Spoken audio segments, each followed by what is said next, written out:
संतों की परिभाषा क्या होनी चाहिए? साधु सुधर जाए देश सुधरेगा, नंबर 1 सुन लीजिए आप।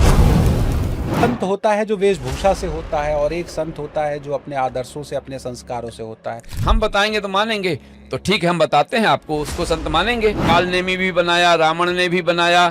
अब आप कह दें कि महाराज जी फिर आप, तो हम भी वैसे ही में हैं। पहले तो संत आदित्यनाथ हैं, दूसरी तरफ स्वामी अभिमुक्तेश्वरानंद हैं।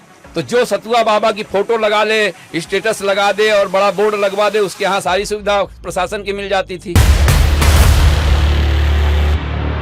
क्योंकि मुखिया मुख सो चाहिए, खान पान को एक पाले पोसे सकल अंग तुलसी सहित भी। आप भेदभाव क्यों कर रहे हैं? तुम्हारे पास तो सामर्थ्य नहीं है सरकार चलाने का, तुम्हारे पास सामर्थ्य नहीं है देश चलाने का।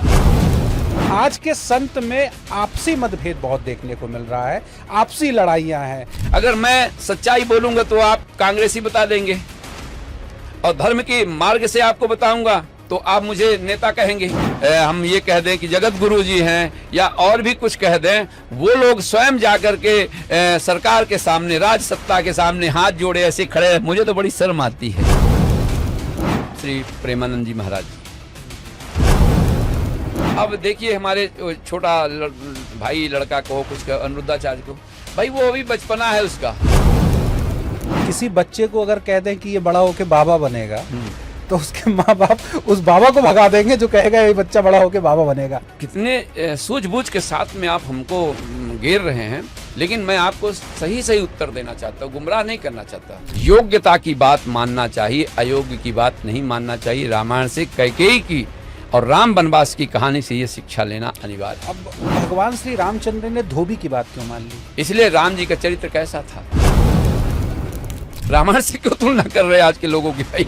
अब बताइए कि अब हिंदू में भी लड़ाई का ये कौन विष बो रहा है? ऐसे विषधरे नाग को, ऐसे कालिया नागों को आप पकड़ करके उनका फन कुचलो ना यार सरकार। तो जो पौवा दे करके, शराब पिला करके चुनाव जीत रहा है, वो समाज को सही दशा में क्यों ले जाएगा? वो कैसा मुखिया ले जाएगा समाज को? अभियान चलाने से नशा दूर हो जाएगा। इन चीजों के आयात और निर्यात में रोक लगा दो तो आप कह दोगे कि देश में पैसा नहीं आएगा। तो अधर्मियों, अधर्म का पैसा कमाओगे और समाज का हित कर पाओगे।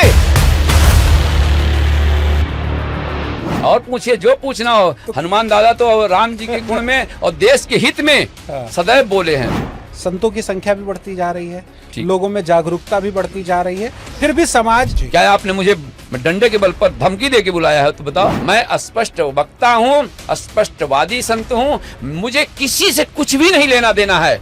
मैं दाल रोटी खाता हूँ, राम गुण गाता हूँ, और इसमें मेरे को किसी से कुछ लेना ही नहीं है। नमस्कार। आज आस्तिक मीडिया के मंच पर हमारे साथ उपस्थित हैं स्वामी संत शरण जी महाराज, जो सिद्ध हनुमान गुफा मानस मंदिर से पधारे हैं। आप मानस मृगेंद्र के रूप में विख्यात हैं, एक ऐसे अद्भुत कथावाचक जो प्रबल प्रवक्ता, जिनके उद्बोधन से श्रोता न केवल उन्हें सिर्फ सुनते हैं बल्कि जागते हैं, ललायित होते हैं और उत्साहित हो उठते हैं। आज के बदलते सामाजिक और वैचारिक परिवेश में संतों की परिभाषा क्या हो गई है, और क्या कहीं संतों की उपेक्षा तो नहीं हो रही है? इन्हीं गंभीर प्रश्नों पर आज हम महाराज जी से संवाद करेंगे। इस विशेष चर्चा में हम यह भी जानेंगे कि आज के भारत को किस स्वरूप के संतों की आवश्यकता है। मौन तपस्वी, निर्भीक प्रवक्ता या समाज निर्देशक विचारक। आगामी सेगमेंट में हम श्री रामचरितमानस के कुछ अनसुने और कम ज्ञात प्रसंगों पर भी चर्चा करेंगे, जिनका अर्थ या तो लोगों ने गलत समझा है या जिनसे आज भी समाज अनभिज्ञ है। तो आइए प्रारंभ करते हैं एक ऐसा संवाद जो केवल प्रश्नोत्तर नहीं बल्कि आत्मबोध की यात्रा होगी। महाराज जी, बहुत बहुत प्रणाम, आपका बहुत बहुत आभार विशेष समय देने के लिए और भोपाल नगरी में उपस्थित होने के लिए। बहुत बहुत शुभकामना, आपको धन्यवाद। महाराज जी, देखिए, वेशभूषा से ही आप चूंकि संत प्रतीत हो रहे हैं। मैं ऐसे शब्दों का उपयोग इसलिए कर रहा हूं क्योंकि आज शब्दों को लेकर के बड़ी दोराह पर लोग खड़े हैं। तो एक संत होता है जो वेशभूषा से होता है और एक संत होता है जो अपने आदर्शों से, अपने संस्कारों से होता है। तो किस संत को आप बड़ा मानते हैं, या संतों की परिभाषा क्या होनी चाहिए, इसको अगर एक शब्दों में हम ये कहें? माननीय अवधेश जी, एक शब्दों में तो केवल आज तक राम जी को भी नहीं जान सके लोग, संत को सहज रूप से समझना और जानना, इसके लिए हमारे पास में 3 चीज बताया गया है। उदाहरण ही से दे करके ही हम आपको समझाना शुरू करेंगे। जब एक डॉक्टर बिना थर्मामीटर लगाए, बुखार नापे बिना और बिना ब्लड निकाले मेडिसिन नहीं देता है आज के परिवेश में। पहले के समय पर नाड़ी देख करके वैद्य दवाइयां देते थे। आपका कितना सुंदर प्रश्न है कि संतों को हम किस रूप में जाने जी, वेश से जाने या उनके गुण स्वभाव से जाने। निश्चित तौर पे यही हमारे शास्त्रों ने उपदेश दे करके समाज को पहले समझाया है कि सतचितानंद रूपाय विश्वोपत्यादि हेतवे तापत्रय विनाशाय श्री कृष्णाय वयम नमः। किसी को भी, संत को, गुरु को, भगवान को, समाज को, इनको किसी को भी अगर एक व्यक्ति को जानना चाहते तो पहले उसको रूप से जानो, फिर उसके गुण से जानो, फिर उसके सामर्थ्य से जानो, फिर उसके स्वभाव से जानो, फिर उससे प्रेम करो, मोहब्बत करो। कभी असफल नहीं होगे, न समाज असफल होगी और न वो संत असफल होगा। यहां तो समाज असफल इसलिए हो रही है कि ना तो वो संत को पहचान पा रही है और ना संत अपने संतत्व को लेकर के समाज के सामने जा रहे हैं। वेश बना करके संत बनना सरल है। वेश में तो आप भी जानते हैं, काल ने भी बनाया, रावण ने भी बनाया। अब आप कह दें कि महाराज जी फिर आप तो हम भी वैसे ही में हैं, लेकिन वेश क्यों है हमारा? ये मेरा वेश नहीं, ये मेरा यूनिफॉर्म है। राम जैसे एक टीआई होता है, एक सिपाही होता है, एक अपना सैनिक होता है, वो अपनी वर्दी में देश की सेवा में खड़े होता है तो उसका वो यूनिफॉर्म है। तो संतों का ये यूनिफॉर्म है, ये माला, ये तिलक, मैं राम जी का हूं, ये मैं अपने राम जी के लिए धारण करता हूं। मेरे प्रभु राम जी मर्यादा पुरुषोत्तम थे, इसलिए मुझे समाज में मर्यादा के साथ रहना ये मेरा अपना नैतिक कर्तव्य है, दायित्व है हमारा। अब इस दायित्व और इस कर्तव्य में समाज अगर हमको स्वीकार करती है तो उसके साथ खड़े होना और संतत्व का गुण समाज को देना, ये मेरा गुण और मेरा स्वभाव, ये मेरा कर्तव्य बनता है। निष्ठापूर्वक मुझे ये देना चाहिए समाज को। बिल्कुल, रूप और स्वरूप को ही लेकर के आज द्वंद्व है समाज में जी। जैसा कि अभी आपने भी कहा कि रावण भी संत का भेष बना करके आया था। अब ऐसे में हम कैसे पहचाने कि कौन रावण है और कौन वास्तविक साधु है? बहुत सुंदर, बहुत सुंदर। इसलिए पहचान करने की आवश्यकता है कौन साधु है, कौन संत है, कौन असंत है। हमारे देश में सबसे पहले, यही मैं बार बार आपको कह रहा हूं कि मार्ग बनाए गए हैं। शास्त्र क्यों बनाए गए हैं? क्योंकि शास्त्र का अध्ययन करके आप चलेंगे तो धोखा नहीं खाएंगे। क्योंकि संतन के लक्षण सुन भ्राता, राम जी ने स्वयं अपने भाई लक्ष्मण जी को संतों के लक्षण और संतों का स्वभाव चित्रकूट में समझाया है। तो जब आप उस स्वभाव और गुण को समझें और देखें, परखें, तब ना उस संत को संत माने। आज समाज वेश को देख करके संत मान रही। इसलिए हमारे रामायण में राजा प्रताप भानु वेश देख करके ही तो भूल गए थे। वो वेश देख करके ही तो भूले राजा प्रताप भानु, और उसने छल कपट से राजा प्रताप भानु को अपने काम साधने के लिए उनको श्राप दिलवा दिया। भूल ही वेश न चतुर निप, हिंसा पर अत प्रीत। जो चतुर होते हैं, जो बुद्धिमान होते हैं, वो पहले परखते हैं। अरे यार, मार्केट में, बाजार में एक कहावत है, घड़ा भी खरीदता है आदमी तो ठोंक बजा के लेता है। और आप जिस संत को संत मान रहे हैं, जिसको गुरु बनाना चाहते हैं, जिसके पीछे अपना जीवन समर्पण करके उसके आचरण को लेके चलना चाहते हैं, तो उसको परखना नहीं चाहते, उसको जानना नहीं चाहते और उसको अपने घर का मालिक बना देते हैं। तो ये कमी समाज की है। मैं समाज की पहली दोष समाज को देता हूं कि बिना जाने किसी को इतना आदर और इतना पूज्य मत बना लो जिसके बारे में आप जानते ही नहीं हैं। महाराज जी, सवाल भी देखिए यही है, चूंकि हम स्वयं अज्ञानी हैं। अब ऐसे में हम एक ज्ञान पूर्वक या ज्ञानवर्धक संत की पहचान कैसे कर सकते हैं? फिर मैं आपको यही दोहराना चाहता हूं कि आपको रामायण बता रही है, हम बताएंगे तो मानेंगे, तो ठीक है हम बताते हैं आपको, उसको संत मानेंगे। रामायण भी बता रही, मैं बताता हूं आपको संत कैसे होते हैं। काम क्रोध मद मान न मोहा, लोभ न क्षोभ राग नहीं दोहा, जिनके कपट दंभ नहीं माया, तिनके हृदय बसहि रघुराया। और जिनके हृदय बसहि रघुराया, तिनको संत जानो मेरे भाया। ये तो परिभाषा मैं आपको बता दिया, ये थर्मामीटर लगा दिया आपको। अब आप ऐसे व्यक्ति को ढूंढ लीजिए जिसके पास ये चीजें ना मिले, उसको आप संत मानिए। जननी समझा नहीं पर नारी, और धन पराय विष ते विष भारी। जे हर सही पर संपत्ति देखी, दुखित हो ही पर विपत्ति विसेखी। उन्हीं प्यारे जानो तुम संता, वो है संत, उनको जानो ये संत हैं।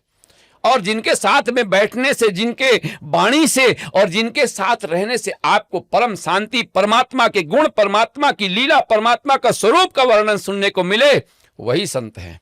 जिसके साथ बैठ करके छल, दपट, पाखंड, राजनीति, दुनियादारी, ये सब जहां पर प्रारंभ हो जाता है, वहीं से अच्छे महापुरुष, समाज के अच्छे व्यक्ति, उनसे दूरी बना लें। देखिए, कभी धोखा नहीं खाएंगे। आगे पूछ सकते हैं। बिल्कुल, आपने कहा कि समाज में संत की परिभाषा अगर मैं आपको एक शब्द में कहूं तो संतुलन को ही आपने कहा कि संत है, या जो अब इन सब चीजों से, मायावी द्वंद मोह से, सब चीजों से परे हो जाए, वो संत है। लेकिन आज के संत में आपसी मतभेद बहुत देखने को मिल रहा है, आपसी लड़ाइयां हैं। कहीं अगर हम कह सकते हैं तो उसको पद को लेकर के भी लड़ाइयां देखने को मिल रही हैं, प्रभाव को लेकर के लड़ाइयां देखने को मिल रही हैं। तो ऐसे में समाज के बीच संतों को लेकर के क्या नई परिभाषा बनती जा रही है? देखिए, जिनको भगवान से प्रीति है, जिनको भगवान चाहिए, जिनको भगवान से प्रीति है, जिनको भगवान चाहिए, वो संत भक्ति मार्ग पर रहते हैं। उनको भक्ति करना, भजन करना, दाल रोटी मिले खाना, आराम से चैन से सो जाना, वो ही भारत के अच्छे संतों में से संत हैं। अब जिनको राजनीति से जुड़ना है, जिनको समाज में लेकर के राजनीतियों में जाकर के जुड़ना है, तो हमारे यहाँ पहले भी राज सत्ता थी और धर्म सत्ता थी। समझिए इस चीज़ को अवधेश जी, बड़े गहराई से बताना चाह रहा हूँ आपको, आपके प्रश्नों को, क्योंकि राज सत्ता और धर्म सत्ता, धर्मात्मा धर्म सत्ता के लोग जो पहले होते थे, उनके पास में राज सत्ता जाया करती थी, नतमस्तक होकर उनसे मार्गदर्शन करती थी। और सच्चे संत, सच्चे धर्मात्मा, धर्म अवलंबी लोग उनको सही मार्गदर्शन, सही दिशा बताते थे।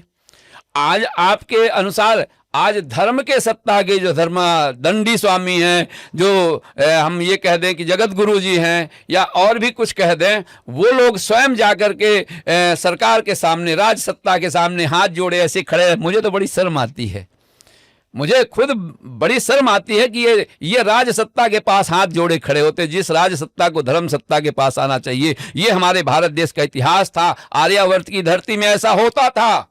अब ये राज सत्ता के पास में धर्म सत्ता स्वयं जाती। नहीं तो गुरु वशिष्ठ के यहाँ आगमन होता था, सतानंद ऋषि के यहाँ जनक जी का आगमन होता था, बड़े बड़े ऋषियों के यहाँ राजा महाराजा स्वयं आकर के नतमस्तक होकर के ज्ञान पूछते थे, अपनी राजसभा को चलाने के लिए मार्गदर्शन करते थे। कोई विपत्ति, कोई दूसरे देश का राजा चढ़ाई करे तो मार्गदर्शन उनके गुरु करते थे, योजना उनके गुरु बनाते थे, संत ऋषि योजना बनाते थे, राजा उसका पालन करता था। आज उल्टा हो रहा है। तो जब समाज में उल्टा हो रहा, उल्टा होगा तो परिणाम समाज को ही उल्टा भोगना पड़ेगा। आप प्रयागराज से ही हैं। अभी हमने प्रयागराज में ही देखा कि स्वामी अभिमुक्तेश्वरानंद को एक तरफ कहते हैं कि स्नान करने से रोका गया। दोनों एक तरीके से संत ही हैं। एक तरफ स्वामी आदित्यनाथ हैं, कह लें तो संत आदित्यनाथ हैं, दूसरी तरफ स्वामी अभिमुक्तेश्वरानंद हैं। दोनों में आप किसको सही मानते हैं? फिर यहाँ पर और लड़ाई एक अगले कदम पर चली गई, कौन सच्चा है, कौन झूठा है, किसका पद झूठा है, किसका पद जो है सुनियोजित है। ऐसे बहुत सारी चीजें समाज में एक गलत संदेश जाता है। संतों को देख करके आपने बताया मोह नहीं होना चाहिए, माया नहीं होना चाहिए, लेकिन संत इन सबों में ये ऐसी घटनाक्रम की वजह से लिप्त दिखाई देते हैं। हमने ये कहा है कि त्यागी होना चाहिए, त्याग करना, होना संत के पास होना ये गलत नहीं है। अगर संत सच्चा है और भगवान का भक्त है तो उसके पास सिद्धियों के द्वारा धन अर्जन होना कोई गलत नहीं है। धन होना, भरद्वाज ऋषि के यहाँ जब राम जी गए थे तो उन्होंने राम जी का राजकुमार जैसा, राम जी के वनवासी का स्वागत किया भरद्वाज जी ने। लेकिन जब भरत जी आए समाज को लेके तो उन्होंने अपने सिद्धियों से उनको राजकुमार का स्वागत राजकुमार जैसा किया। तो ये तो संत की ये सामर्थ्यता है। तो धन होना और संपत्ति होना संत के पास ये गलत नहीं है, ये होना चाहिए। लेकिन उस धन, उस संपत्ति का उपयोग कैसा होना चाहिए, ये विवेक के साथ में समाज के हित के लिए करिए ना। अवन हवन कराइए, किसी के समाज में कोई दुखी है, पीड़ित है, उसकी बच्ची के विवाह में आप दे दीजिए। बड़े बड़े हमारे विवेकानंद जैसे संत नहीं थे, बताइए, उन्होंने हॉस्पिटल बनवाया, उन्होंने समाज के काम में धन को लगाया। अभी हमारे तत्काल का धारकुणी, आपके यहाँ रीवा जिले में, अभी सतना जिले के पास में धारकुणी स्थान था। महाराज हमारे अभी शरीर छोड़े हैं और उन्होंने अपनी पूरी संपत्ति सरकार के हवाले कर दिया और बोला जो भी मेरे दान पुण्य से अर्जित हुआ है वो समाज के काम में आनी चाहिए।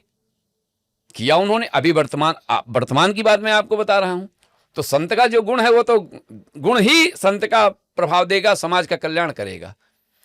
और केवल अगर हम संत का वेश बना करके व्यापार दृष्टि लेके हम आए हैं कि वेश संत का हो और काम व्यापारी हो, तो फिर इसका परिणाम समाज भी भोगेगी और वो संत भी भोगेगा और लास्ट में जेल भी जाएगा और संत का ये विचोला बदनाम कर देगा।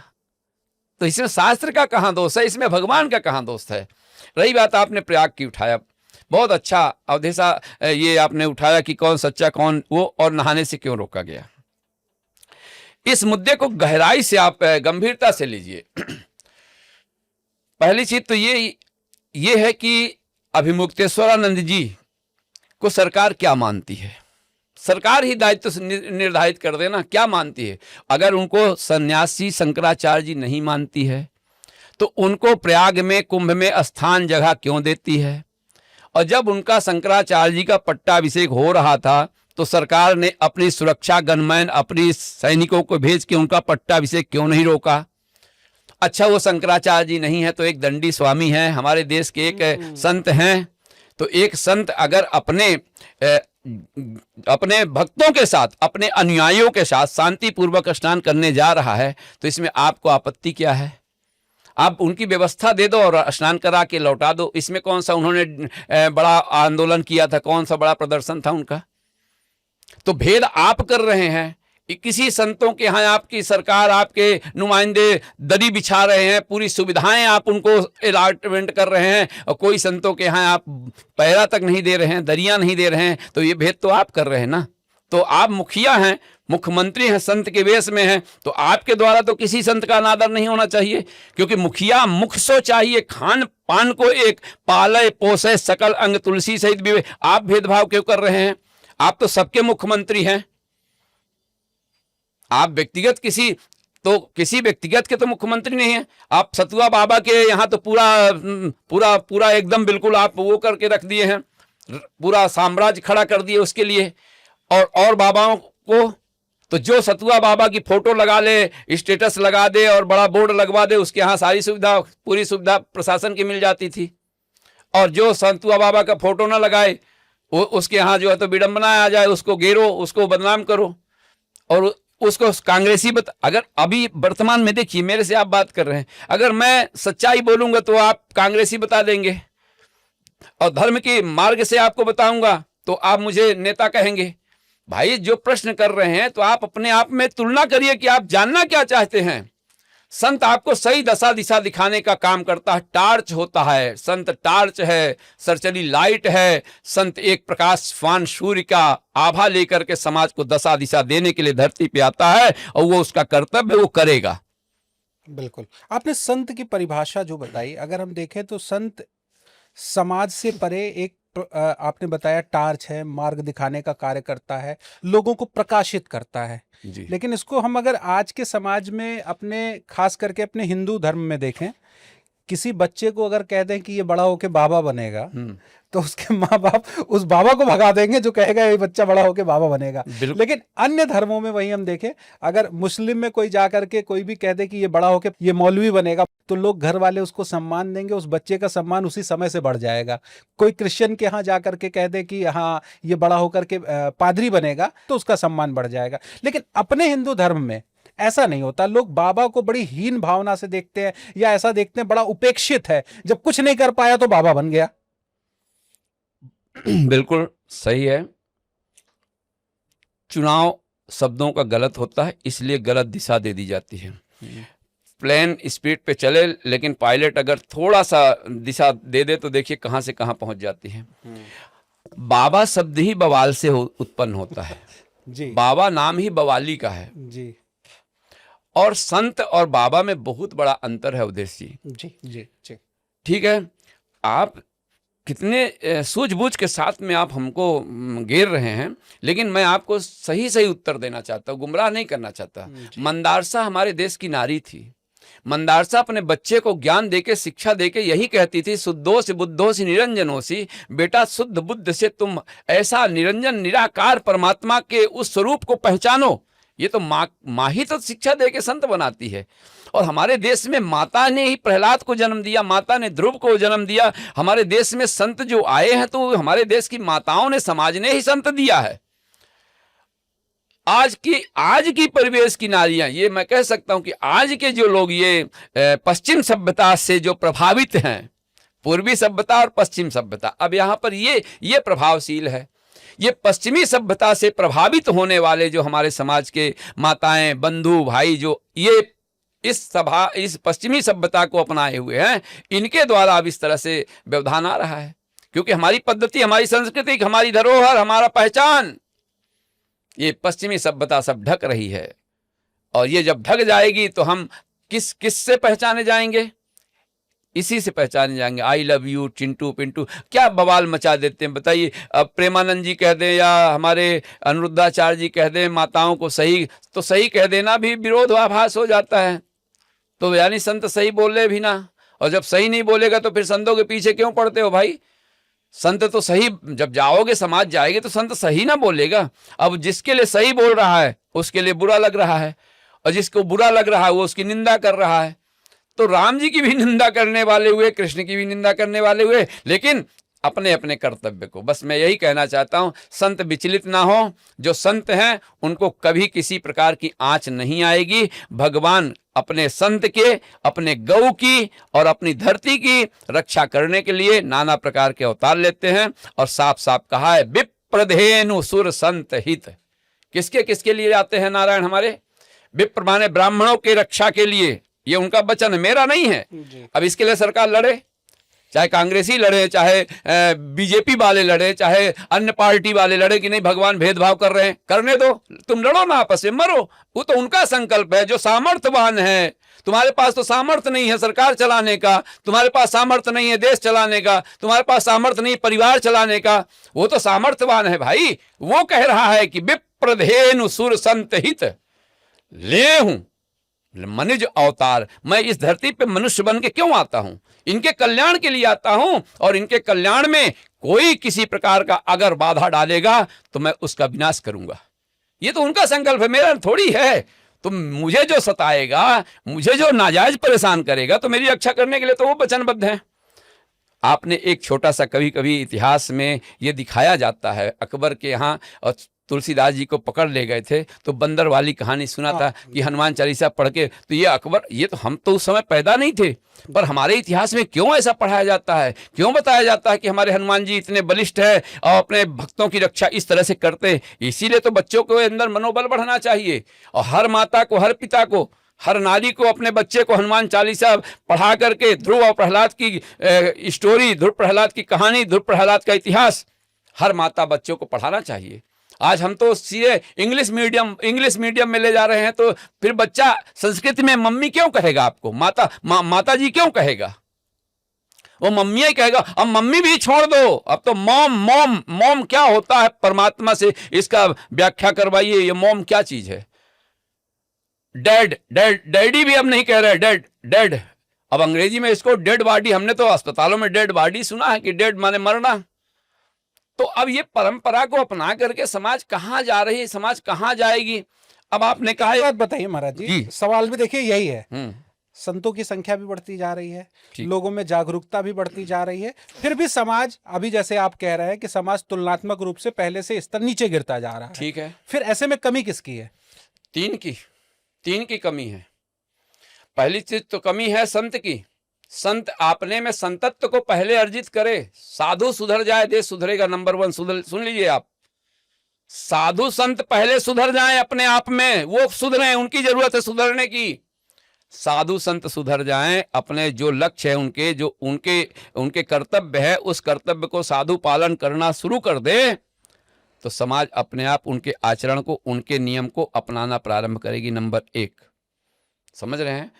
नंबर 2, दायित्व तो आपने पूछा है, गांव का जो पंडित होता है, जो जिसके ऊपर लोगों की आस्था होती है, शादी ब्याह का मुहूर्त पूछना, घर का मुहूर्त पूछना, पंडित जी गलत भी बता देंगे, क्योंकि उस पंडित के ऊपर उस संत बोले हैं तो गुरु है, कुलगुरु है, पुरोहित पंडित बोल है, रहे हैं। पुरोहित है, उसके ऊपर समाज का विश्वास है। वो गलत बोलेगा तो भी लोग विश्वास करेंगे। और अगर कोई आने जाने वाला व्यक्ति उस घर में बैठा हो, बाहर का आएगा, वो बोलेगा तो उसकी बात नहीं मानी जाएगी। भले वो पढ़ा लिखा हो, बनारस से ही आकर के सही बता रहा हो, लेकिन श्रद्धा उसकी गांव वालों की उस पंडित के ऊपर है। तो ये पंडित की जवाबदारी, पुरोहित की जवाबदारी है कि समाज को सही दशा दिशा पे ले जाने का काम करे। 2 हो गए। नंबर 3, उस समय पर गांव का मुखिया होता था, जिसे प्रधान कहते थे। मुखिया जी गांव के मुखिया होते थे। तो मुखिया का कर्तव्य होता था कि गांव के हित के लिए वो अपने को ना देख करके समाज को देखे, समाज के हित का काम करें। और समाज अगर उनका कहीं गलत दिशा में जा रहा हो तो उनका कर्तव्य होता था कि वो दंड भी देते थे। उनके घर समाज से उसको बहिष्कृत भी कर देते थे। तो मुखिया उस समय पर दायित्व रखता था। आज मुखिया कौन हो गया? आज मुखिया गांव में सरपंची हो गई तो या तो प्रधान हो गया। अब वो प्रधान गांव को क्यों सही दिशा दे जाएगा? क्योंकि वो तो बोतल दे के, पौवा दे के चुनाव जीत रहा है। तो जो पौवा दे करके, शराब पिला करके चुनाव जीत रहा है, वो समाज को सही दशा में क्यों ले जाएगा? वो कैसा मुखिया ले जाएगा समाज को? और राजनीति में जो होते हैं, जिनको जनप्रतिनिधि कहा जाता है, जनप्रतिनिधि बनते हैं, जो विधायक बने, वार्ड के बनते हैं, तो इसी तरह के उनकी भी आचरण हो गए। तो समाज को सही दशा दिशा में ले जाने का काम किसका था? इनकी सबकी जवाबदारी है कि हमारी समाज, हमारी जो मानवता है वो कहाँ जा रही है, इनका कारण है। ये जवाबदार लोग हैं। बिल्कुल, सवाल भी यही है महाराज जी, क्योंकि अगर हम आंकड़ों की बात करें तो पिछले साल की अपेक्षा इस साल 40% की आबादी जो है ज्यादातर धार्मिक स्थलों पर गई है। पहले लोग टूरिज्म में जाते थे, लेकिन अब 40% की जो आबादी है वो धार्मिक स्थलों की ओर कूच कर रही है, रुचि बढ़ी है उनकी। इसी तरीके से हम संतों की भी अगर बात करें तो कई ऐसे अनुष्ठान किए गए, कई ऐसे बड़े प्रयोग किए गए। अगर हम कर ले कि हिंदुत्व के लिए कोई लड़ाई के लिए खड़ा होता है तो उसके पीछे लाखों की भीड़, करोड़ों की जनता, लोग आज रुचि ले रहे हैं। जी। तो जब लोग संतत्व की ओर बढ़ रहे हैं तो ऐसे में भी लोगों में क्यों इस चीजों की कमी आ रही है? लोगों में क्यों संस्कारों की क्षीणता आ रही है? ऐसा क्यों हो रहा है? देखिए, अभी हमारे वृंदावन में श्री प्रेमानंद जी महाराज जी, जी उन्होंने पहले साधना किया, जी बालापन से ही घर द्वार से निकले। ये कहानी इतिहास आपने पढ़ा है। जी। अनुभवी संत हैं। अनुभव करके अपने जीवन को भगवान के चरणों में प्रीति किया, राधा रानी से उनकी प्रीत हुई। जी आज भी देखिए, जब वो बोलते हैं सही बोलते हैं। बिल्कुल। तो जब सत्य बोलते हैं, सही बोलते हैं, भक्ति मार्ग की चीज बोल रहे हैं, तो समाज, जो अच्छे समाज के लोग हैं, उनकी बातों को पकड़ते हैं, उसकी बात को मानते हैं।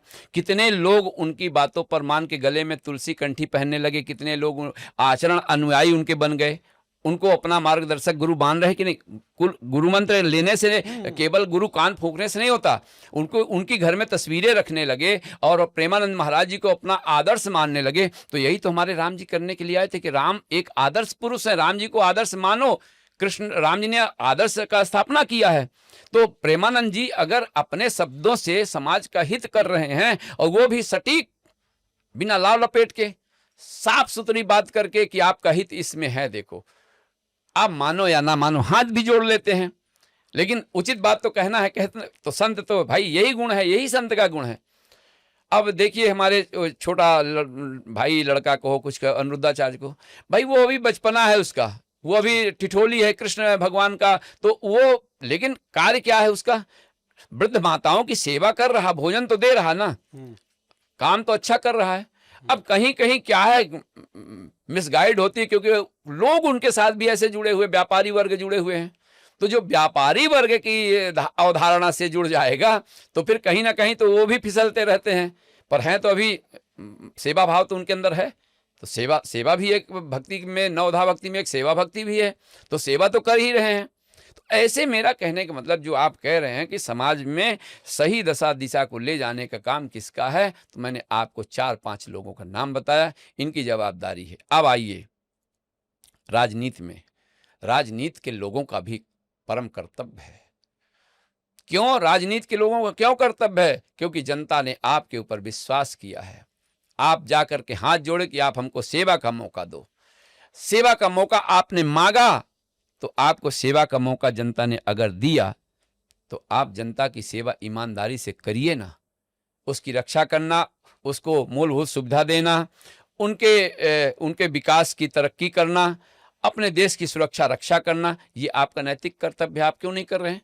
आप जिस करप्शन के द्वारा, जिस करप्शन की हवा से और जिस भ्रष्टाचार की आंधी से देश परेशान था, उसी के वजह से आपको लाया गया और आप भी वही कर रहे हैं। तो जनता फिर हाय हाय त्राहि त्राहि मचा रही है, चाहे वो बड़े बड़े अधिकारी हों, चाहे वो कोई भी हो। आज बताइए, करप्शन चिल्ला रहा है, बोल रहा है करप्शन कि हम बिना पैसा लिए काम नहीं करेंगे। कितने प्रमाण सामने आ रहे हैं, कितने अधिकारी रंगे हाथे पकड़े जा रहे हैं। इसके बाद भी पोस्टिंग यहाँ से हटाया, वहाँ फिर 3 महीने बाद दूसरी जगह फिर पोस्टिंग कर दिया। ये क्या है? आप ही बताइए। मैं राजनीतिज्ञ नहीं हूं, लेकिन मैं स्पष्टवादी संत हूं। मैं स्पष्ट वक्ता हूं, स्पष्टवादी संत हूं। मुझे किसी से कुछ भी नहीं लेना देना है। मैं दाल रोटी खाता हूं, राम गुण गाता हूं, और इसमें मेरे को किसी से कुछ लेना ही नहीं है। दे सकता हूं, समाज को दे रहा हूं, दूंगा। अब मेरे से आईएएस भी जुड़े हैं, आईपीएस भी जुड़े हैं, मेरे भक्त भी हैं, मेरे मित्र भी हैं, और मैं उनके हित की बात बोलता हूं, उनके ऑफिस में बोलता हूं, उनके बंगले में बोलता हूं, वो जहां आते हैं वहां बोलता हूं। आपके भक्त भी हैं, मित्र भी हैं, क्या शत्रु भी हैं आपके? हाँ, शत्रु भी हैं।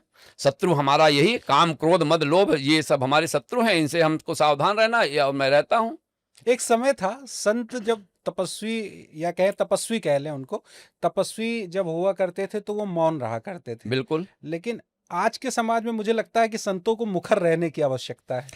देखिए, मौन रहना भी अनिवार्य है। मौन साधना से अपने आप, जैसे आपका ये मोबाइल है, जैसे आपके कोई भी चीज़ है, तो उसको चार्ज करना तो अनिवार्य है। तो जितने समय आप मोबाइल अपना लगाएंगे चार्ज में, तो उस समय तो वो रेस्ट करेगा। तो इसके लिए मुहूर्त होता है। जैसे बच्चा पैदा हुआ, मुहूर्त हुआ। आपने घर बनवाया, मुहूर्त हुआ। आपने शादी किया तो विवाह का मुहूर्त ढूंढा। तो आप अगर भगवान के भक्त हैं, भगवान से मिलना चाहते हैं, समाज में आए हैं, तो भगवान को जानना चाहते हैं, तो भगवान को जानने का मुहूर्त है। उसे कहते हैं ब्रह्म बेला, ब्रह्म मुहूर्त। तो उस ब्रह्म बेला, ब्रह्म मुहूर्त में आप मौन धारण करिए ना, 7 बजे तक मौन रहिए, और मौन रह करके परमात्मा से बातचीत करिए, चिंतन करिए, और ब्रह्म बेला में सवेरे उठिए, टहलिए। हमारे यहाँ राजा शांतनु, हमारे यहाँ राजा परीक्षित ब्रह्म बेला में उठते थे।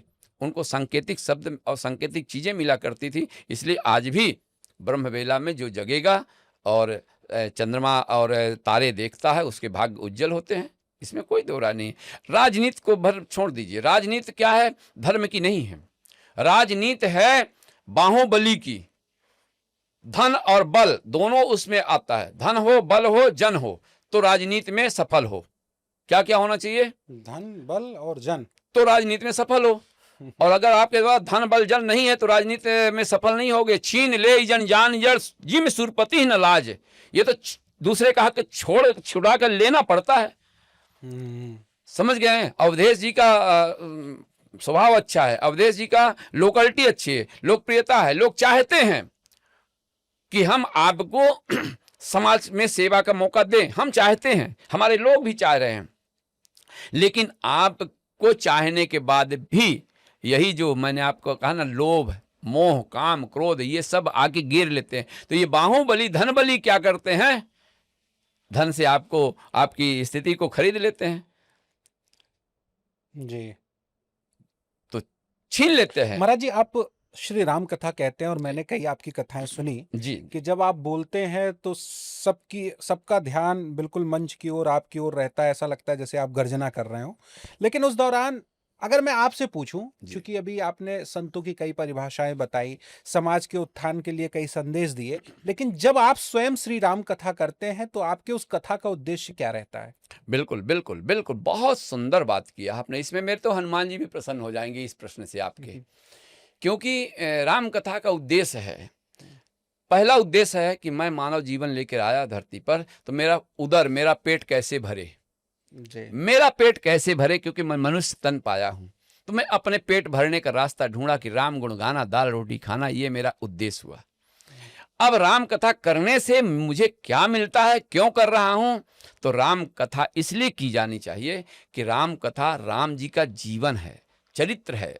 व्यक्ति को चरित्रवान बनाना है, समाज को और समाज के युवाओं को चरित्रवान अगर बनाना है, तो हमें राम कथा का ही पाठ पढ़ाना है, तभी उनका जीवन चरित्रवान बनेगा। चरित्र जिसका अच्छा होगा अवधेश जी, उसका पूरा जीवन अच्छा हो जाएगा।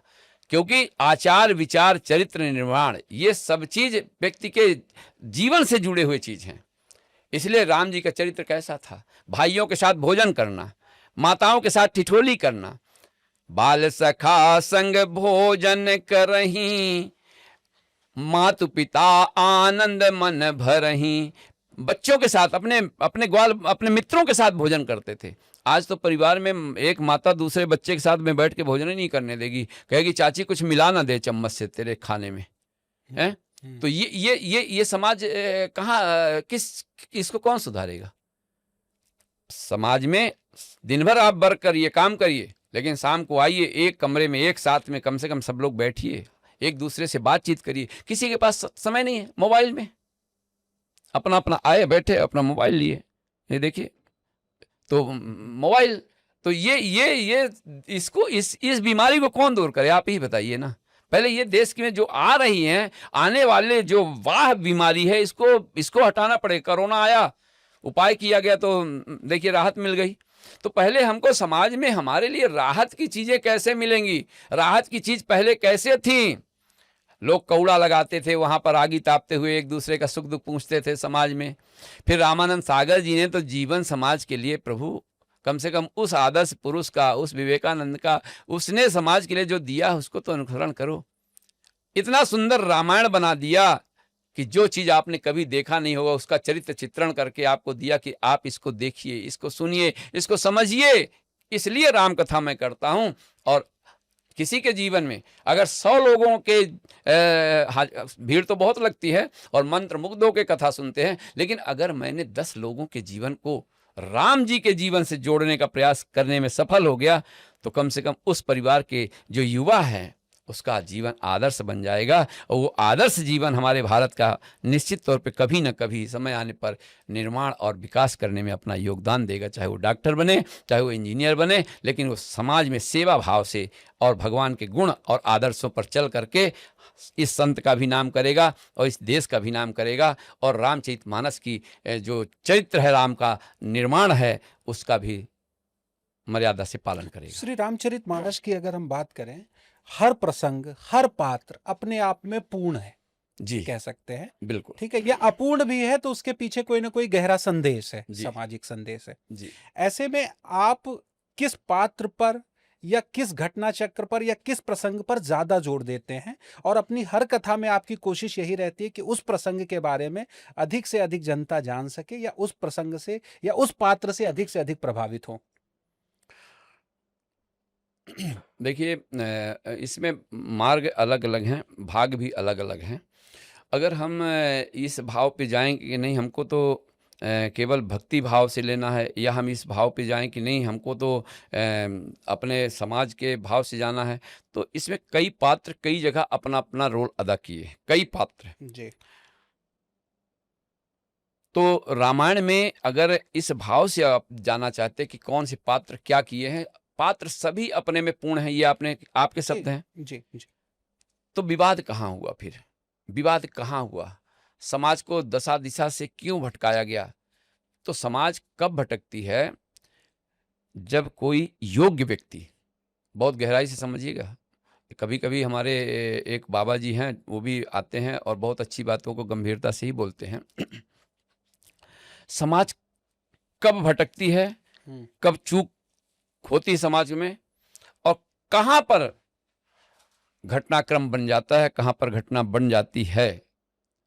जब योग्य व्यक्ति, समझ रहे हैं, जब योग्य व्यक्ति अयोग्य की बात मान करके कार्य करने लगता है तो घटना घटेगी और कुछ ना कुछ वहां पर निश्चित तौर पे हानि होगी।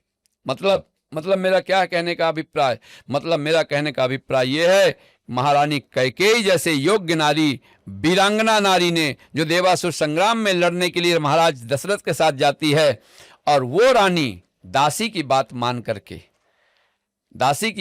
करके राम को वनवास मांगती है, भरत का राज्य मांगती है। ये इतिहास से इससे क्या शिक्षा मिलेगी? यानी योग्य व्यक्ति दासी की बात मान रहे, रानी दासी की बात माने, राजा दासी की बात माने, सेवक की बात मानेगा, तो वो अपने से अयोग्य है।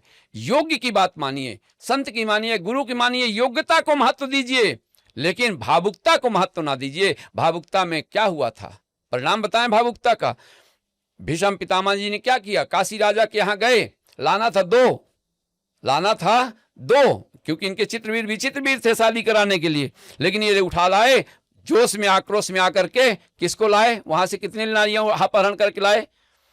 तो आक्रोश में आकर के, जोश में आकर के आदमी विचलित हो जाता है, गलत दशा दिशा को तय कर लेता है। इसलिए योग्यता की बात मानना चाहिए, अयोग्य की बात नहीं मानना चाहिए। रामायण से कैकेयी की और राम वनवास की कहानी से ये शिक्षा लेना अनिवार्य है। अब इसी प्रसंग से महाराज जी एक आगे हम रिलेट करते हैं, जी जिसको लेकर के लोगों में बड़ा एक सवाल रहता है। आपने कहा योग्य क्या मानना चाहिए, जी।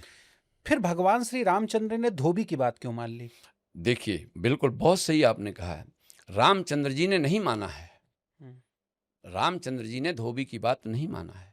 वहां पर राम जी राजा बन चुके थे, राम राजा बन चुके थे, अयोध्या की वो प्रजा थी, और प्रजा किसी के ऊपर अगर अंगुली उठा रही है तो राजा का कर्तव्य है कि उस प्रजा के नजर में खरा उतरना। यद्यपि जान रहे, और यहाँ तो राजा के ऊपर तो लांछन पर लांछन लोग लगा रहे, तो राजा तो नहीं, यहाँ का राजा तो नहीं मान रहा है। भाई आप कैसे कर रहे हैं, एक व्यक्ति ने अंगुली उठा दिया और राम जी ने उसकी बात मान लिया, और यहाँ तो रोज अनशन प्रदर्शन होता है, रोज कहते हैं कि तुम गलत हो और प्रमाण देते हैं कि तुम गलत हो, फिर भी लोग आईना दिखाने के बाद भी नहीं मानने को तैयार हो। तो रामायण से आप क्यों तुलना कर रहे हैं, रामायण से क्यों तुलना कर रहे हैं आज के लोगों की? भाई है? राम एक राजा थे, राम केवल अपने परिवार में सीमित होते तो धोबी की बात नहीं मानते। राम जी ने कहा, अयोध्या में एक व्यक्ति भी अगर हमारे कारण दुखी होता है तो मैं किस काम का व्यक्ति हूं।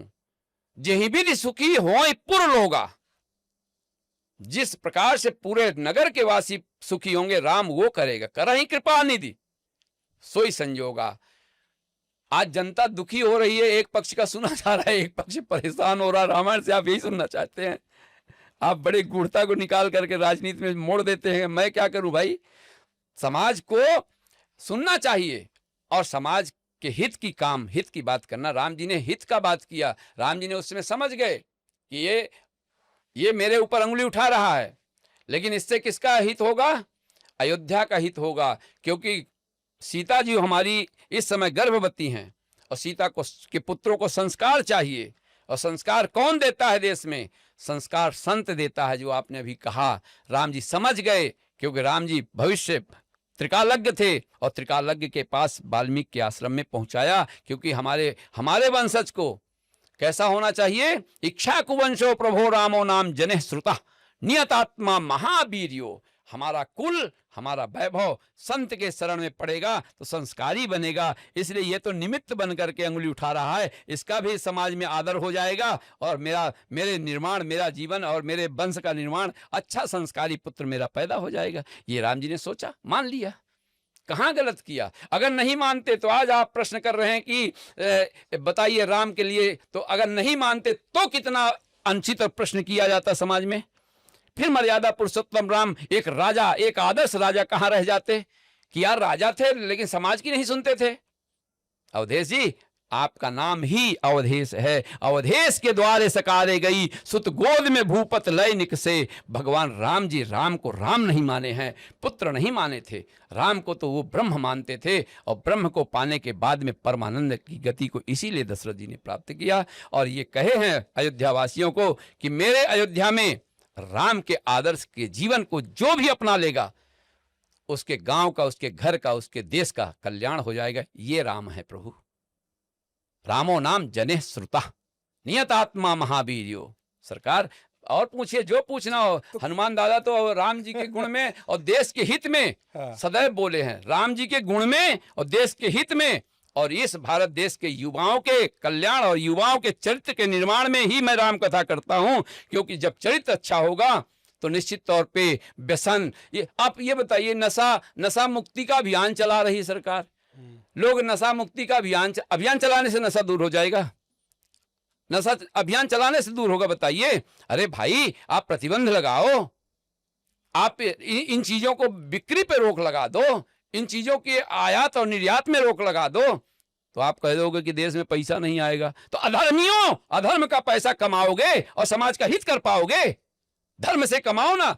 कहाँ कमी है धर्म में पैसा देश में? बताइए ना, धर्म के पैसे कहाँ कमी है? नितिन गडकरी जी को देखो, वो तो ठप्पे से कहता सीना ठोक के काम किया हूं और काम का पैसा जो टैक्स का आता है उससे निर्माण करवाता हूं। इससे इन सबसे भ्रष्टाचारियों से अच्छा तो हम तो उसी को मानेंगे। हाँ, लेकिन अब उसमें भी कुछ दलाल हैं, कुछ कमीशन खोर उसमें भी घुसे हुए हैं, तो मुझे भी हंसी आती है। लेकिन ये तो है कि कम से कम कह तो रहा है कि मैं कर रहा हूं, करके दिखा रहा हूं। तो मैं भी सबको तो सुधार नहीं पा रहा हूं ना, लेकिन किसी को मैं कहा ना कि हजारों में अगर 100 भी सुधर गए, 100 लोगों का मैंने जीवन परिवर्तन कर दिया, तो मेरी कथा, मेरा प्रयास, मेरी मेहनत सफल होगी कि मैं राम के लायक तो बना दिया कुछ को।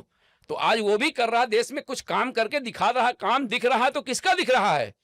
केवल रोड डेवलपमेंट नितिन गडकरी जी का काम दिख रहा है, बाकी किसी का काम देश में दिख नहीं रहा। सरकार, चूंकि अभी आप पॉलिटिक्स की बात कर रहे हैं तो मैं पॉलिटिक्स की बात नहीं कर रहा हूं, मैं रामायण की बात कर रहा हूं और यथा उचित उत्तर दे रहा हूं, उदाहरण दे रहा हूं। जो वक्ता शास्त्र को, सिद्धांत और दृष्टांत को देकर के नहीं समझाएगा, वो समाज का कल्याण नहीं करेगा।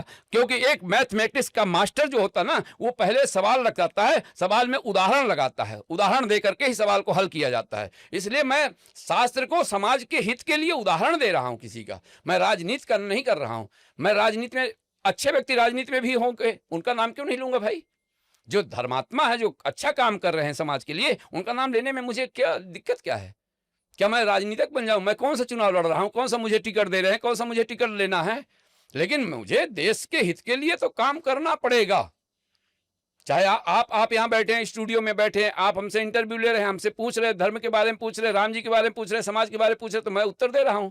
अगर आप मुझे कहीं गंगा के तट पे पा जाइए, मैं गंगा के तट पे कभी देखिए, मैं शांति में बैठ करके माँ गंगा से बात करता हूं, मैं एकांत में जंगल में पेड़ों से बात करता हूं, मैं मंदिरों में हनुमान जी से बात करता हूं, उनसे पूछता हूं ये समाज कहाँ जा रहा है, इसमें आप क्यों सोते बैठे हो? मैं भगवान से लड़ता हूं, तो भगवान बताते हैं कि मैं बैठा नहीं हूं, मैं सब देख रहा हूं। और मैं जब चाहूंगा, जब कोई व्यक्ति पराह सीमा को पार कर देता है, तो फिर मैं आऊंगा ना, मेरा कर्तव्य है, मैं आकर के मैं करूंगा। धर्म पे अभी आपने धर्म शब्द का नाम लिया। धार्मिक होने के भी दो मायने अब हैं। बिल्कुल, बताइए। धार्मिक होने के भी अब दो मायने निकाले जाते हैं। एक तो है कि अपने धर्म पर रहना और एक है दूसरे धर्म को बिगाड़ना। ठीक है, तो आपके लिए धार्मिक होने का क्या मायने है? देखिए, हमारा धार्मिक, आपने कहा कि एक होता धार्मिक होना, एक धर्म को बिगाड़ना। एक होता है कि धार्मिक है तो मतलब हम अपने धर्म में रहेंगे, हम अपने धर्म की स्वीकारिता करते हैं, हम अपने धर्म को मानते हैं। बिल्कुल। और एक होता है कि हमारे धर्म के अलावा फिर और कोई भी धर्म है तो वो या तो सही नहीं है या उसमें कोई चीजें हैं तो वो गलत है, सिर्फ हमारा ही सही है। दोनों में से क्या धार्मिक होने के मायने? इसमें अज्ञानता की पराकाष्ठा है। जो अज्ञानी लोग हैं वो इसी तरह का प्रश्न करेंगे। अगर हम ये कह दें मुर्गी पहले आई कि अंडा, तो पहले खोज के बताएं बीज आया कि पेड़, तो पहले ये जाकर के सिद्ध करके ले आएं कि पहले पेड़ आया कि बीज आया, या पहले अंडा आया कि मुर्गी आई। तो पहले तो ये मूर्खों को ये ज्ञान अपने से ढूंढे पहले ये चीजें कि धर्म कहाँ से आया है, फिर मनुष्य कहाँ से आया। पहले अपनी उत्पत्ति तो जाने। कस्तम को हम कुतायाता कामे जननी कोमे ताता, पहले अपने को जाने तो यार, ये सृष्टि कहाँ से आई है, इस सृष्टि की रचना किसने किया, फिर मनुष्य की उत्पत्ति, ये पढ़ना पड़ेगा, थ्योरी है, इसको जानना पड़ेगा। अब हम कह रहे सीधे अवधेश, अवधेश कहाँ से आए? अब ये कह दे नहीं, अवधेश तो उससे आए हैं, नाम ले लो किसी का। अब महाराज जी को कह दो कि महाराज जी तो पंजाब से आए, मैं पगड़ी बांध लूं, ऐसे कर लूं, तो मुझे क्रिश्चन वो मुझे पंजाबी कहने लगो, दाढ़ी यही है, ऐसे ऐसे करके मान लीजिए मैं पगड़ी बांध लूं और बाल वोल अपने समेट के लूं, तो मुझे सरदार जी कहने लगो, तो मैं सरदार जी बन जाऊं। मतलब आप ही बताइए, क्या इस चीज को पहनावे के ऊपर आप धार्मिक और धार्मिकता को लेबल दे देंगे? लेबल आप केवल इसमें दीजिए कि आप एक मनुष्य हैं, मानव हैं। मानव आपको परमात्मा ने बनाया है, परमात्मा की सृष्टि में आप आए हैं। इस सृष्टि को बनाने वाला कौन है? अब हम कह दें कि वाहिगुरु ने बनाया, कभी कह दें कि हम परवरदिगार अल्लाह साहब ने बनाया, कभी फादरी साहब ने बनाया। अरे ये फादरी और इन लोगों को बनाने वाला कौन है? यही मैं कहूंगा कि पहले मुर्गी आई कि अंडा। तो पहले आप इस चीज को जानिए कि ये सृष्टि को किसने बनाया है, सृष्टि की उत्पत्ति क्यों हुई है, कारण क्या है। हमसे पूछेंगे, उनसे भी पूछे, वो बताए ना अपने।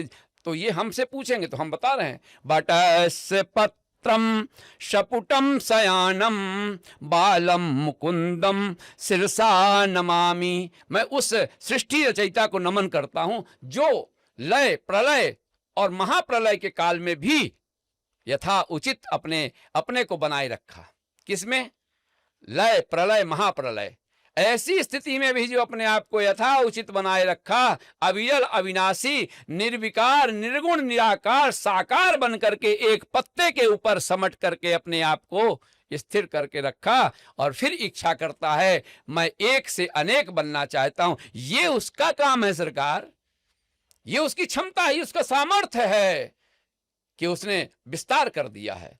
जैसे आप मैथमेटिक्स में पढ़े भी होंगे, लंबाई गुणे चौड़ाई निकालना, क्षेत्रफल निकालना, ये किसका काम है? व्यास का। विस्तार करना व्यास का काम है। इसलिए परमात्मा सामर्थ्यवान है, उसने सृष्टि को बनाया है, उसकी बनाई हुई सृष्टि के ये सभी मानव हैं। एक सवाल महाराज जी, ईश्वर साकार है या निराकार? ये अपनी सृष्टि, उसके सृष्टि में आप चयन करेंगे, ये आप चयन करेंगे कि वो निराकार के रूप में आपको दिख रहा है कि साकार के रूप में दिख रहा है। ये आपके ऊपर डिपेंड करेगा, क्योंकि आपको विवेकवान बनाया परमात्मा ने, आपको बुद्धि दे के भेजा है, विवेक दे के भेजा है, ज्ञान भी दे दिया है, पंच तत्वों का शरीर निर्माण किया, 5 तत्वों से आपका शरीर निर्माण किया। जैसे ये आपके पास ये सिस्टम आपने बनाया, किसी ने बनाया तो आपने लगा दिया है, तो बनाया किसी ने तो ना लगाया आपने। तो ये 5 तत्वों से आपका निर्माण परमात्मा ने सृष्टि में आपको बना के भेज दिया। अब इसको सजाना है आपको। आप देखिए घड़ी पहने सजे हैं, आप देखिए गोल्ड चैन पहने हैं, आप देखिए गले में तुलसी भी पहने हैं, आप बढ़िया टी शर्ट पहने हैं, आप सजे हैं। शरीर को आपने संवारा कि नहीं संवारा? क्यों संवारा? इतने सुंदर बाल रखे हैं, एक लंबा तिलक भी लगाए हैं, वैष्णव भी दिख रहे हैं। क्यों भाई, क्यों ऐसा कर रहे हो? शरीर को छोड़ दो ना, ऐसे उटपटांग शरीर पड़ा रहे। जो कच्छा पच्छा पहनते वो पहने आके आओ, क्यों नहीं ऐसे आए? इसका मतलब कि आपके अंदर विवेक है, और विवेक आपको परमात्मा ने दिया, तो आप इस शरीर को सज धज के परमात्मा के लायक बना रहे हैं। सुंदरता परमात्मा की बनाए रखे सुंदरता परमात्मा की मदद आप कर रहे हैं। तो ये इसमें कहाँ गलती है आपकी, बताइए? बोलिए बोलिए बोलिए, आप क्यों प्रश्न कर रहे हैं? हम उसका उत्तर यथार्थ उत्तर बिना लाल लपेट के आपको उत्तर दूंगा, क्योंकि अष्ट सिद्धि नवनिधि के दाता मैं अपने हनुमान जी के लिए जीता हूं, और हनुमान जी के नाम पर ही मैं इस वेश को धारण किया हूं। देखिए, मैं स्वयं की बात करूं तो मैं तो साकार स्वरूप का ही उपासक हूं, ठीक है। लेकिन चूंकि इस वक्त मैं एक पत्रकार के रूप में एक समाज का प्रहरी हूं, और मैं ये चाहता हूं कि मैं आपसे उन सवालों को पूछूं जो आज के समय में जनता के हर मन में सवाल है। क्योंकि देखिए, 2 तरह की चीजें होती है। आपने कहा ईश्वर है, मैंने स्वीकार कर लिया, ठीक है, मैंने स्वीकार कर लिया, वो मेरा स्वरूप या मेरा अनुभव नहीं हो सकता है, ठीक है। तो कहीं ना कहीं जब हम उसको तर्क की कसौटी पर स्वीकार करके, जब हम A+B का होल स्क्वायर को जब हम परिभाषित करते हैं, जैसे भी आप ही ने कहा कि उदाहरण दे करके जब हम समझाते हैं, तो वो हमारे दिमाग की चेतना में कहीं ना कहीं हमेशा के लिए बैठती है। तो वही मैं आपसे समझना चाह रहा हूं कि हम इसको कैसे जानें कि ईश्वर साकार है या निराकार है, और अगर साकार है तो कैसे है, निराकार है तो कैसे है? बिल्कुल समझिए, आप हवा होती है ये मानते हैं कि हवा बिल्कुल मानते हैं। तो हवा दिखती भी है आपको? नहीं दिखती है। तो जब होती है तो दिखती क्यों नहीं फिर भाई जी?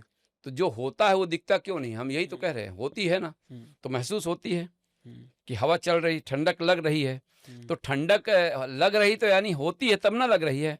तो ईश्वर है इसलिए वो दिखता भी है, और ईश्वर अपने आप को चाहे तो नहीं दिखाए कि हम नहीं दिखना चाहते हैं, लेकिन बिना दिखाए भी काम करता है। तो बिना दिखाए काम क्या कर रहा है? अब आपको दोनों परिभाषा बड़े विधि विधान से समझा देता हूँ। पहले के समय पर आप देखते थे कि जब मोबाइल होता था तो उसकी डोरियां होती थी, और वो अंगुली डाल के ऐसे ऐसे घुमाओ और नंबर डालो, 3 1 4 5 करो, फिर एक डंडी का वो पकड़ के ऐसे कान पे लगाओ। एक मुंह के पास आता था, एक कान के पास आता था।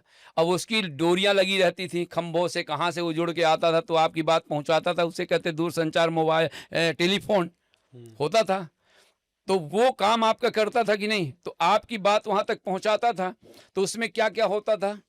सारे सिस्टम होते थे जुड़ के। अब आज ये बताइए कि आज कहीं खंभे की तार से ये आपका मोबाइल जुड़ा हुआ है? कहीं दिखाई दे रहा है ना? कुछ नहीं दिखाई देता। केवल आपके सामने एक ये डब्बा टाइप का आ गया है, और ये पूरा आपके सिस्टम से पता नहीं कहाँ से कहाँ दिखाता भी है, तस्वीर भी दिखा रहा है। क्यों ऐसा कर रहा भाई ये? तो अब वो उसको अगर आप कहेंगे तो वो हम ये कह सकते हैं वो साकार था, क्योंकि उसके साथ तार और जुड़े हुए थे। अब मतलब वो साकार ही न मानेंगे। जी जी, दिख रही थी, इसलिए वो साकार था। अब यहाँ वो चीजें नहीं दिख रही, फिर भी काम कर रही। इसीलिए हमारा परमात्मा भी कभी कभी दिखता है, कभी नहीं दिखता है। अब ये अपनी क्षमता कि हम उसको देख करके वाला रूप मान ले कि बिना देखे वाला माने, क्योंकि वो करता क्या है, पग बिनु चले सुने बिनु काना, वो बिना पैर के भी चलता है और बिना कान के सुनता भी है।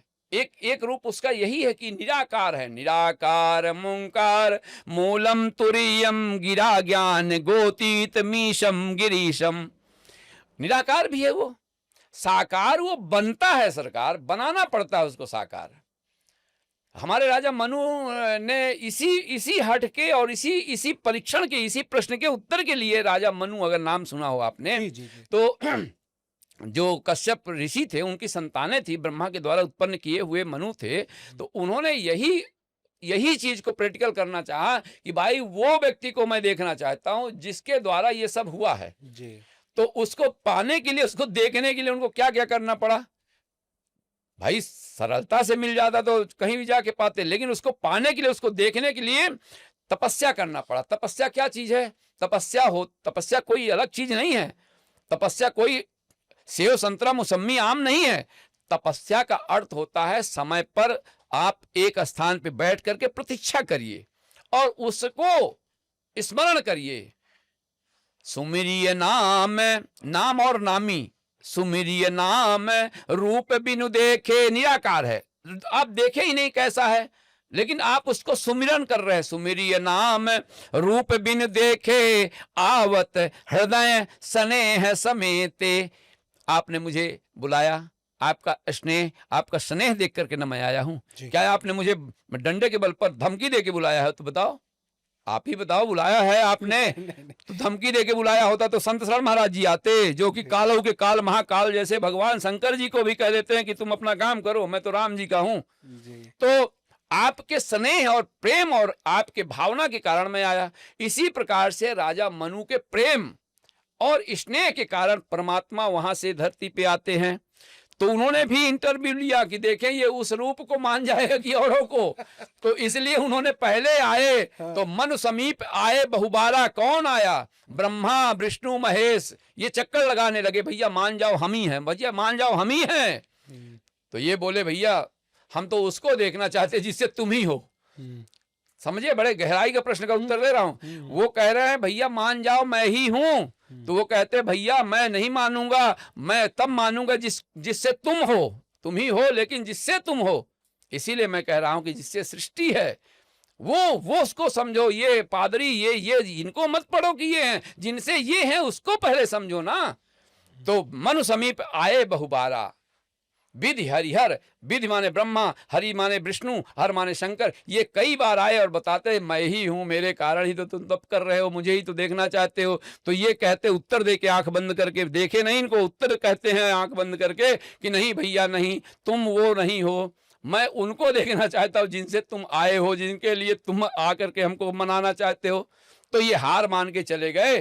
तब भगवान समझे कि नहीं, ये वास्तव में हमको देखना चाहता है। तो नील सरोवर नील मणि नील नीलधर श्याम, लाजहि तन शोभा निरख कोटि को। जिनके सुंदरता को देख के करोड़ों कामदेव लज्जित हो जाते, जिनसे करोड़ों ब्रह्मा, करोड़ों विष्णु, करोड़ों शिव जिनसे पैदा होता है, उसको फिर आना पड़ा।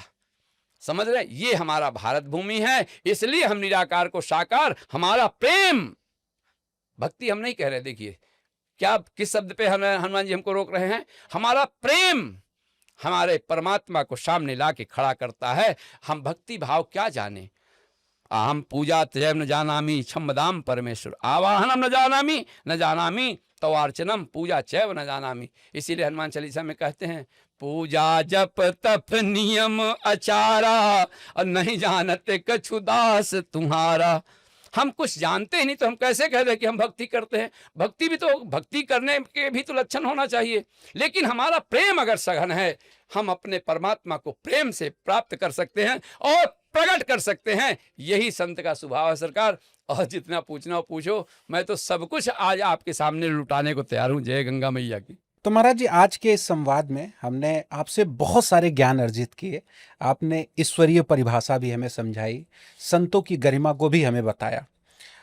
लेकिन वही है कि सवाल तो हमेशा निरंतर काल तक वही बने रहते हैं, क्योंकि संत ज्ञान देता है, संत हमें सम्मान देता है, संत हमें वो परिभाषा भी समझाता है, हर पल पर हमारे साथ ज्ञान की मार्ग हमें बताता रहता है, लेकिन कहीं ना कहीं हम अज्ञानी जन हमेशा भटक ही जाते हैं। तो चलते चलते महाराज जी, कि आप समाज को क्या संदेश देना चाहते हैं कि वह जब भी जीवन काल में किसी काम को करने जाएं, किसी भी जीवन को जिएं, तो वो कैसे, वो पायदान है, वो कौन सी चीजें हैं जिनको ध्यान में रख करके कोई भी कार्य किया जाएगा तो वह हमेशा पाप की श्रेणी में ना आकर के पुण्य की श्रेणी में रहेगा, या व्यक्ति के लिए जो व्यक्तित्व है, जो मानवता है, वो बची रहेगी। देखिए, समाज पहली चीज तो उन संतों के ऊपर न जाए जिन संतों का चरित्र अच्छा नहीं है, और उनके अच्छे चरित्र ना होने की वजह से अच्छे संतों का अपमान ना करे समाज। जी क्योंकि जो जैसा कर रहा है इस धरती में, कहा गया है कि जैसा करोगे वैसा मिलेगा। आगे चल कर के इतिहास का वर्णन है जी कि जो बोएगा वही काटेगा, जो बमूल का बोएगा वो बमूल काटेगा, जो आम लगाएगा आम काटेगा। तो जो जैसे आचरण से विहीन हो रहे हैं बेस बना करके, ऐसे संत अगर पथभ्रष्ट हो रहे हैं और समाज में अपने संतत्व की छवि को नष्ट कर रहे हैं, तो जो सज्जन पुरुष हैं, जी सज्जन पुरुष मैं कह रहा हूँ कि राजा के जनक जी के दरबार में भी राजा 2-3 तरह के गए थे, जी समझ रहे हैं। एक साधु राजा गए थे, एक दुर्जन राजा लोग गए थे। तो जो दुर्जनों का काम था वो दुर्जन करते थे, और जो साधु राजा संत राजा का काम था वो संत करते थे। तो समाज, जो विद्वत समाज है, बुद्धिजीवी जो लोग हैं, वो अच्छे संतों का अपमान ना करे और ऐसे संतों की से बचने का प्रयास करे जिनके आचरण और जिनके, तो आप ये कह देंगे महाराज जी फिर हम जाने कैसे आचरण। तो आचरण जानने के लिए मैंने आपको 3 बार इंगित किया है कि रामायण पढ़ेंगे तो संतों के लक्षण आपको मिल जाएंगे। उन संतों के साथ बैठने से आपको जो चीज़ें प्राप्त हो उनको संत स्वीकार करिए, और उतना ही स्वीकार करिए जिससे आपका कल्याण हो। तो उनके आचरणों से समाज अच्छे संतों का, तपस्वी, भजनानंदी और भक्त मार्गी ऐसे संतों का सम्मान करना ना भूले, जिससे संत की मर्यादा बनी रहे। और संत को भी, जो संत हैं वो कभी गलत नहीं जाएंगे, आप ये ध्यान रखिए। जो बाबा बनते हैं, बवाली होते हैं, और जो इस वेश में आकर के आचरण विहीनता करेंगे, उनको दंड सरकार भी दे रही है और उनके चरित्र भी उनको दंड दे रहे हैं। समाज में देखिए, समाज में छवि बनाना बड़ा मुश्किल है, लेकिन छवि को गिरा देना, अब कथा छोड़ करके भागना पड़े, हैं समाज से मुंह छिपा के भागना पड़े, ये तो मृत्यु के जैसा ही तो कष्ट है। अश्वत्थामा को क्या किया गया था? द्रौपदी ने कहा छोड़ दो इनको, मारो मत, हत्या मत लो। अपने अर्जुन को कहा, अपने पति को, इनके मस्तक की मणि निकल गई, समाज में इनका अपमान हो गया। अब जिसका समाज में चरित्र चला जाए, जिसका समाज से अपमान हो जाए, वो तो जिंदा मुर्दा हो गया सरकार। तो ऐसे संतों से मैं हाथ जोड़ता हूँ और समाज को यही संदेश देता हूँ कि जो संत हैं वो संतत्व बनाए रखें, और जो समाज है वो संतुलन बनाए रखे, और संतों का और अपने ग्रंथों का और भगवान के चरित्र और भगवान के आदर्श गुणों का निरंतर चिंतन करे और उस पर प्रयास करे चलने का। तो उनके घर में और उनके समाज में राम राज्य रहेगा। यही मेरी कामना है कि इसमें ना पड़े। और सरकार से भी मेरा एक आपके चैनल के माध्यम से अनुरोध है कि वो भी अपने दायित्व का निर्वहन करे, भ्रष्टाचार से और समाज को बचाए और अच्छे कार्यों से विकास करे, युवाओं को नौकरी दे, व्यापार लगाए, उद्योगपतियों को बुलाए और मूलभूत सुविधाओं से देश को संपन्न करे। ये सब छीछा-लेदर खत्म हो जाए और पक्ष विपक्ष 2 ही पार्टी देश में रहें। तो ये सब जितनी चमगादड़ वाली पार्टियां हैं इनको सबको निरस्त करें, केवल सत्ता पक्ष और विपक्ष 2 ही देश में रहें। जैसे एक संविधान, एक कानून, एक पेंशन ऐसा करके है, तो इसीलिए देश में आपकी तरक्की होगी। सरकार से मेरा अनुरोध है कि ऐसा करें, कोशिश करें कि आप समर्थवान अगर हैं तो आप ये सब चीज़ें करें जिससे देश का हित हो, विभाजन ना हो। अब बताइए, जाति अभी दूसरा चल रहा था, हिंदू मुस्लिम चल रहा था ना। अब बताइए कि अब हिंदू में भी लड़ाई का ये कौन विष बो रहा है? ऐसे विषधरे नाग को, ऐसे कालिया नागों को आप पकड़ करके उनका फन कुचलो ना यार। सरकार कृष्ण बनो ना, कि कालिया का पानी दूषित कर रहा था, विष घोल रहा था, तो भगवान जा करके उसको पकड़ करके मर्दन कर दिए। अब आपके देश में अभी तो हिंदू मुसलमान हो रहा था, अब बताइए हिंदू हो रहा है। तो देश को विघटन से बचाने के लिए आपको प्रधानमंत्री बनाया गया है कि देश में विघटन बढ़वाने के लिए बनाया गया है। इसलिए सरकार से हमारा विनम्र अनुरोध है आपके चैनल के माध्यम से कि देश को बचाएं, समाज को बचाएं और समाज को एक रखें। जो उनका नारा था सबका साथ सबका विकास, तो ये केवल नारा ना बन के रह जाए। इस विघटन को मोदी जी रोक सकते हैं क्योंकि सामर्थ्यवान पुरुष हैं और जनता का विश्वास है उनके ऊपर और भक्ति मार्ग के भी हैं, कड़े भी निर्णय लेने में सक्षम है। इसलिए मैं उनसे अनुरोध करता हूं कि वो देश को विघटन से बचाएं और प्रभुता को बढ़ाएं। यही मैं आशा उम्मीद करता हूं। जय श्री राम, जय श्री कृष्ण, बहुत जय भारत। धन्यवाद आपका। आपने हमें विशेष समय दिया। आपने अपनी जो ज्ञान के मार्ग है, जो ज्ञान की गरिमा है, वो हमें उससे बिखेरा, उसे हमें सींचा। इसके लिए मैं आपको प्रणाम करता हूं और पुनः आपका बहुत बहुत आभार। और मैं अपने दर्शकों से भी चाहूँगा कि आप भी हमें बताएं कि अगले एपिसोड में महाराज जी से कौन से ऐसे सवाल हैं जिन पर चर्चा की जाए। आप क्या चाहते हैं कि किस विषय पर संवाद अगली कड़ी में हम महाराज श्री के साथ करें। श्री रामचरितमानस से संबंधित कोई ऐसे सवाल, आज के समाज को किस दिशा में आप देखना चाहते हैं, उससे संबंधित कोई भी सवाल आप हमें कमेंट बॉक्स में बताएं, तो हम आपके उन सवालों को अगले पॉडकास्ट में लेने का प्रयास करेंगे। अगली कड़ी में फिर होगी आपसे मुलाकात। तब तक के लिए दीजिए अनुमति।